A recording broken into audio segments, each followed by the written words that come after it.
आताच्या या काळामध्ये कोणताही व्यक्ती असू द्या, जर एखादा कार्य करायला लागला, एखादा त्याने ध्येय ठरवलं, तर त्याला खेचण्याचं काम करू नका, त्याला खाली ओढण्याचं काम करू नका. त्याला आत्मविश्वासाची साथ द्या, त्याच्यामध्ये ताकद भरा, त्याला पॉझिटिव्ह बनवा आणि त्याला त्याचं स्वप्न पूर्ण करण्यासाठी त्याला एक विश्वासाची साथ द्या.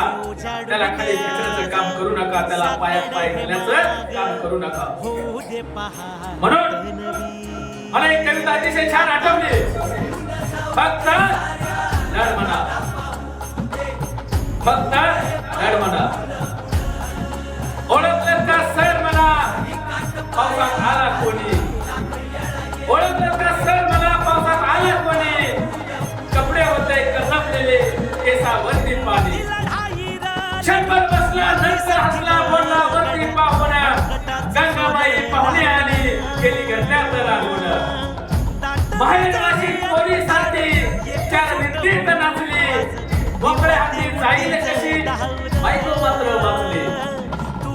भिंत खचली, चूल विजली, होता नव्हता गेलं. तसाच म्हणून पाण्यामध्ये पाठी थोडं ठेवलं. कारभारणीला घेऊन संगे सर आता लढतो आहे.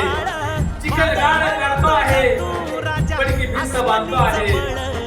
खिशाकडे हात जातात, हसत हसत उठला. खिशाकडे हात जातात, हसत हसत उठला. पैसे नको सर, जरा एकटेपणा वाटला. पैसे नको सर, जरा एकटेपणा वाटला. मोडून पडला संसार, तर बोलला नाही कना.